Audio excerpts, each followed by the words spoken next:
हाय दोस्तों, हमारे YouTube channel star study point में आप लोगों का स्वागत है। तो आइए आज हम लोग इस वीडियो में पढ़ेंगे बिहार का भूगोल। इससे जो है हमारा अध्याय होगा कृषि उद्योग एवं विविध। तो चलिए अब हम चलते हैं इस अध्याय के कुछ प्रश्नों पर।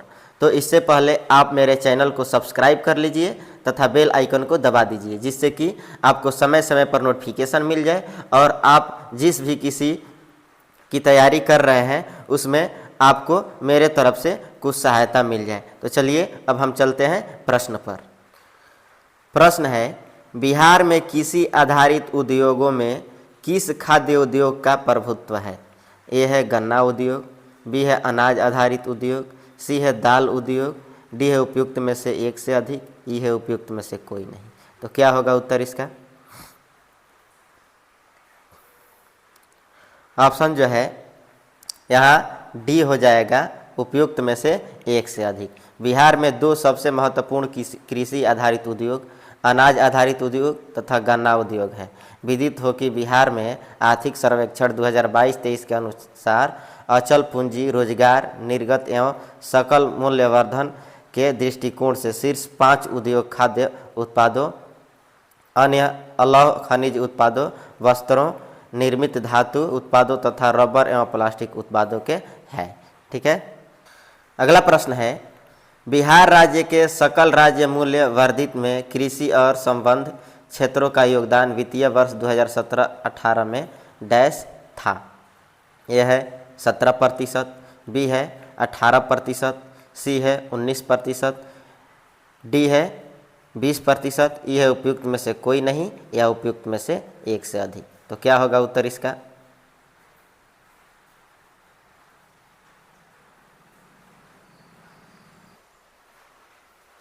इस प्रश्न का उत्तर हो जाएगा ऑप्शन ई, उपयुक्त में से कोई नहीं।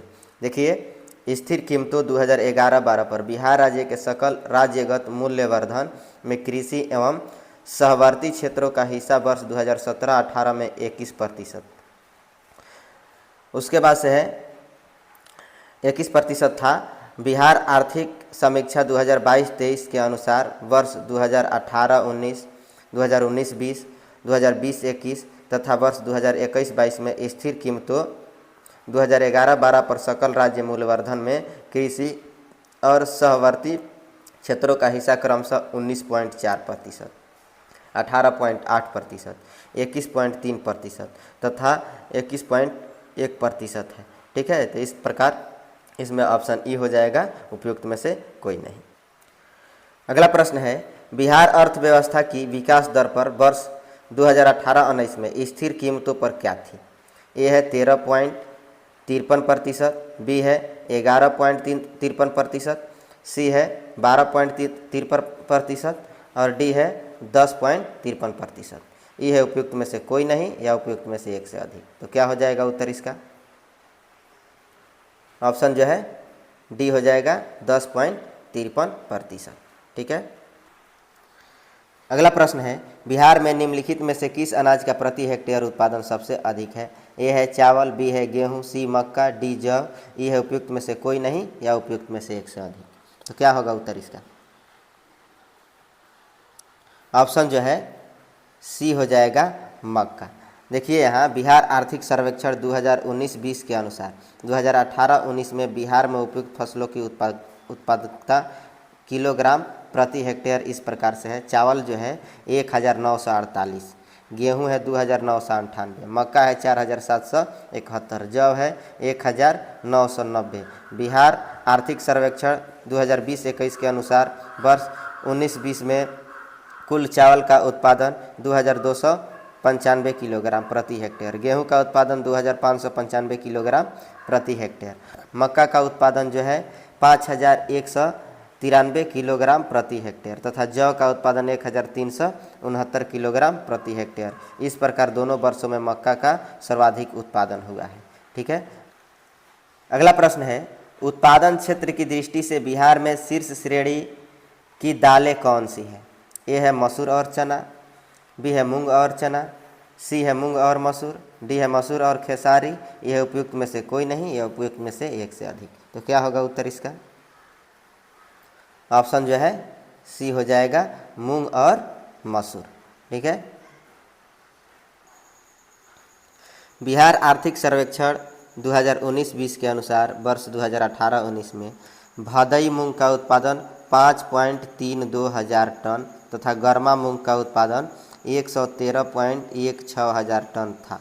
इस प्रकार कुल मूंग का उत्पादन हुआ 118.48 हजार टन था। ठीक है। इसी अवधि में मसूर का उत्पादन जो है 148.03 हजार टन तथा चना का उत्पादन 67.69 हजार टन था। खेसारी का उत्पादन 51.38 हजार टन था। अतः बिहार में उत्पादन क्षेत्र की दालों में मूंग और मसूर को शीर्ष स्थान जो है प्राप्त था। बिहार आर्थिक सर्वेक्षण 2022-23 के अनुसार वर्ष 2021-22 में मसूर का उत्पादन 124.52 हजार टन, मूंग का उत्पादन 113.60 हजार टन, भदई मूंग 4.60 प्लस गर्मा मूंग 109.00 हजार टन, चना का उत्पादन 54.40 हजार टन तथा खेसारी का उत्पादन 44.40 हजार टन रहा है। ठीक है। अगला प्रश्न है, बिहार में गन्ना उत्पादन में अग्रणी जिला है। ए है पश्चिम चंपारण, बी है सीतामढ़ी, सी है गोपालगंज, डी है पूर्वी चंपारण, ई है उपयुक्त में से कोई नहीं, उपयुक्त में से एक से अधिक। तो क्या होगा इसका उत्तर? ऑप्शन जो है ए हो जाएगा पश्चिम चंपारण। वर्ष 2019-20 में गन्ना उत्पादन में पश्चिम चंपारण जिला जो है शीर्ष पर था, जो 84.93 लाख टन गन्ना उत्पादन के साथ राज्य के कुल उत्पादन में 56.4% से भी अधिक योगदान था। अन्य प्रमुख गन्ना उत्पादक जिले पूर्वी चंपारण 19.55 लाख टन, गोपालगंज 15.54 लाख टन और मुजफ्फरपुर 6.22 लाख टन है।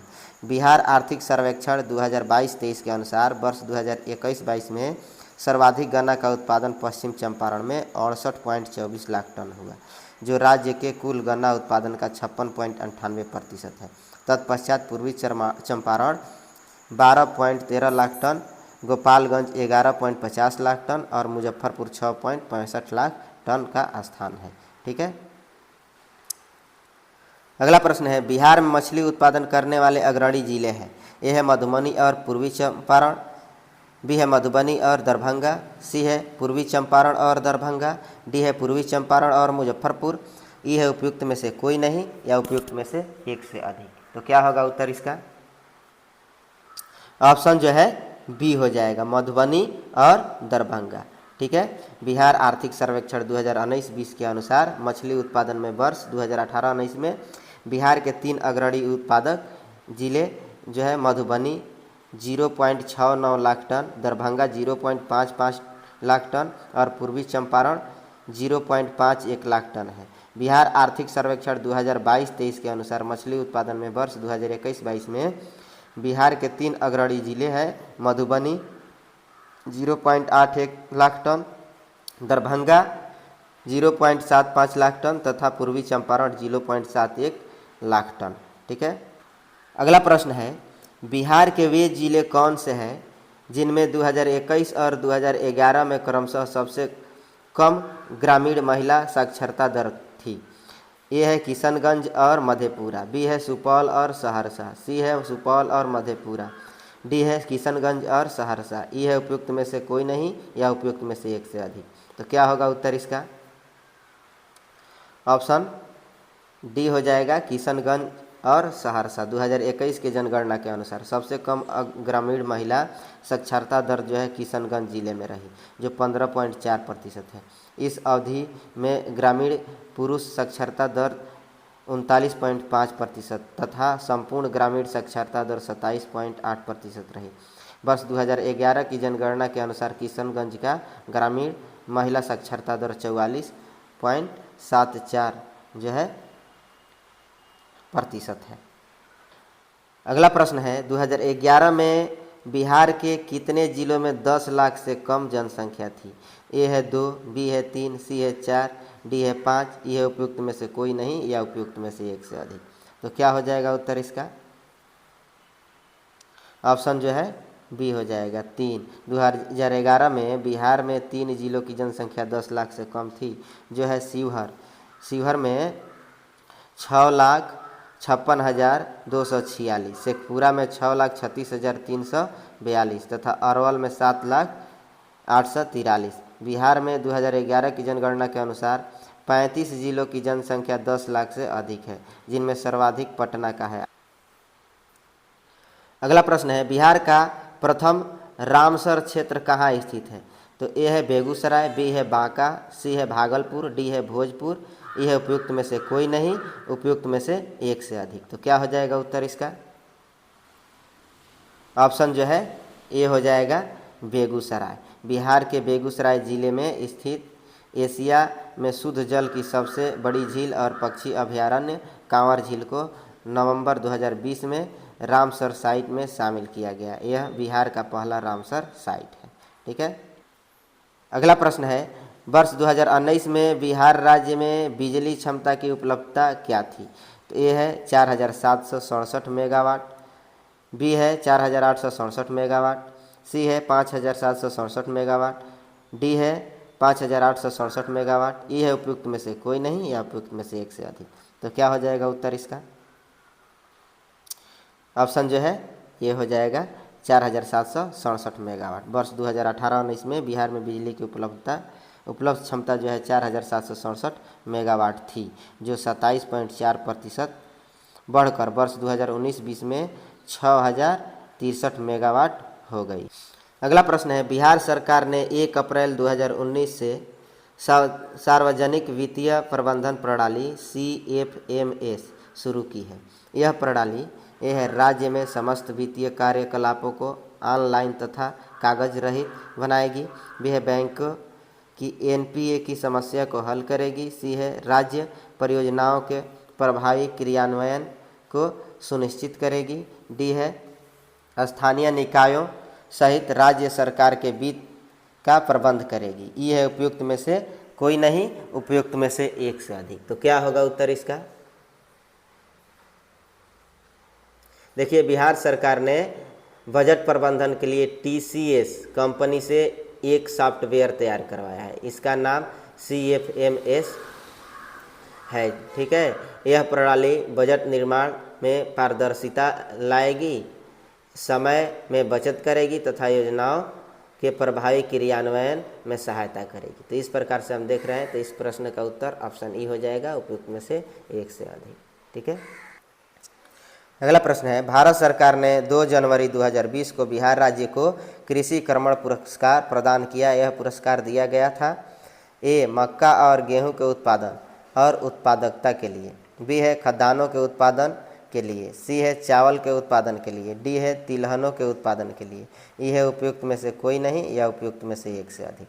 तो यह जो है ऑप्शन ये हो जाएगा, मक्का और गेहूं के उत्पादन और उत्पादकता के लिए। अगला प्रश्न है, बिहार सरकार ने अगस्त 2018 में एक नई योजना सतत जीविकोपार्जन योजना शुरू की। इस योजना का उद्देश्य है ये युवाओं को बेरोजगारी भत्ता देना, बी ग्रामीण क्षेत्रों में स्थानीय निकायों के माध्यम से रोजगार प्रदान करना, सी अत्यधिक गरीब परिवारों को सतत आय का सृजन करने वाली परिसंपत्ति प्रदान करना, डी है युवाओं में दक्षता की वृद्धि के लिए निःशुल्क प्रशिक्षण करना। ऑप्शन ई है उपयुक्त में से कोई नहीं या उपयुक्त में से एक से अधिक। तो क्या होगा उत्तर इसका? ऑप्शन जो है ये हो जाएगा, उपयुक्त में से कोई नहीं या उपयुक्त में से एक से अधिक। तो यहाँ बिहार सरकार ने 5 अगस्त 2018 को सतत जीविकोपार्जन योजना का शुभारंभ किया था। यह योजना देसी शराब और ताड़ी के उत्पादन तथा बिक्री में पारंपरिक रूप से जुड़े परिवार, जिनकी राज्य में शराबबंदी के बाद आर्थिक स्थिति कमज़ोर हो गई है, जैसे निर्धन परिवारों के साथ यह अनुसूचित जाति, अनुसूचित जनजाति और अन्य समुदायों के लक्षित अत्यंत निर्धन परिवारों के लिए शुरू की गई है। ऐसे परिवारों को राज्य सरकार इस योजना के अंतर्गत सतत आजीविका एवं क्षमता निर्माण हेतु 60,000 से 1 लाख रुपये तक की वित्तीय सहायता प्रदान करेगी। तो इस प्रकार से ऑप्शन ई हो जा रहा है इसका उत्तर। ठीक है। अगला प्रश्न है, बिहार सरकार के 7 निश्चयों में निम्न में से कौन सा सम्मिलित नहीं है। ए है महिला रोजगार, बी है साफ पीने का पानी, सी है सभी परिवारों को बिजली की आपूर्ति, डी है बाल कल्याण, ई है उपयुक्त में से कोई नहीं या उपयुक्त में से एक से अधिक। तो क्या होगा उत्तर इसका? ऑप्शन जो है डी हो जाएगा बाल कल्याण। बिहार सरकार ने 5 वर्षों के लिए न्याय के साथ विकास पर आधारित साझा कार्यक्रम तय किया था। सरकार द्वारा विकसित बिहार के लिए 7 निश्चय लिए गए हैं और उन्हें सुशासन के कार्यक्रम 2015-2020 में सम्मिलित किया गया, जिसे मंत्रिमंडल सचिवालय द्वारा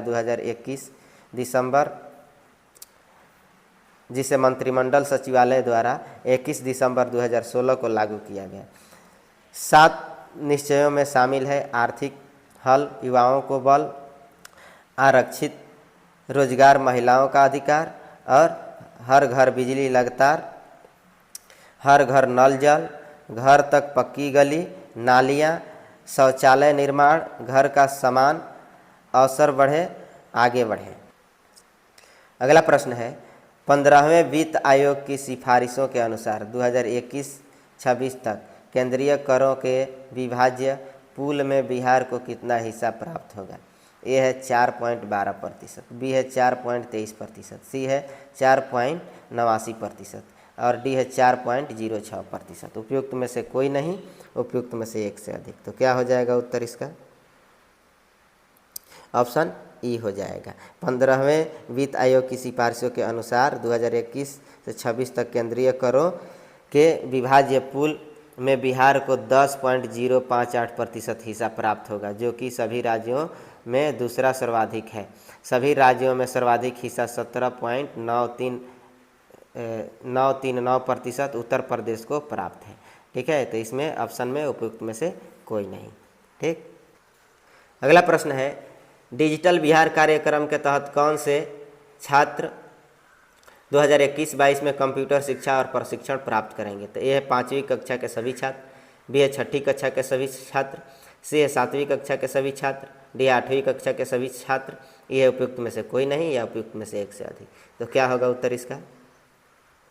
डिजिटल बिहार कार्यक्रम के तहत 6ठी कक्षा से लेकर ऊपर तक सभी कक्षाओं के विद्यार्थी कंप्यूटर शिक्षा और प्रशिक्षण प्राप्त करेंगे। तो इस प्रकार इसमें से कोई नहीं जो है ऑप्शन ई हो जाएगा। अगला प्रश्न है बिहार सरकार को डिजिटल इंडिया अवार्ड 2020 के लिए किस लिए दिया गया था? ए है बिहार में तकनीकी संस्थानों की स्थापना के लिए, बी है बिहार में IT क्रांति लाने के लिए, सी है बिहार में ई प्रशासन की सुविधा प्रदान करने के लिए, डी है कोविड-19 लॉकडाउन के दौरान बिहार के बाहर फंसे लोगों को सेवाएं प्रदान करने के लिए। ये है उपयुक्त में से कोई नहीं या उपयुक्त में से एक से अधिक। तो क्या होगा उत्तर इसका? ऑप्शन जो है डी हो जाएगा, कोविड-19 लॉकडाउन के दौरान बिहार के बाहर फंसे लोगों को सेवाएं प्रदान करने के लिए। ठीक है, अगला प्रश्न है बिहार के आर्थिक सर्वेक्षण 2021-22 के अनुसार गलत कथन को चुनिए।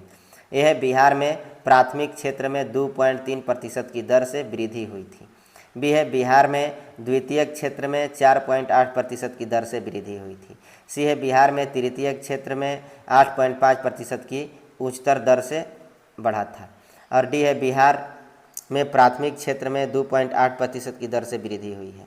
ये है उपयुक्त में से कोई नहीं या उपयुक्त में से एक से अधिक। तो क्या होगा उत्तर इसका? ऑप्शन जो है डी हो जाएगा, बिहार में प्राथमिक क्षेत्र में 2.8% की दर से वृद्धि हुई है। ठीक है, तो चलिए दोस्तों, इस वीडियो का हमारा यह अंतिम प्रश्न था। इसी प्रकार के प्रश्नों के लिए आप जो है मेरे चैनल को सब्सक्राइब कर लीजिए, बेल आइकन को दबा दीजिए, जिससे कि आपको समय समय पर नोटिफिकेशन मिल जाए और इस वीडियो से आपके तैयारी करने में कुछ सहायता मिल जाए। तो चलिए अब हम चलते हैं। धन्यवाद।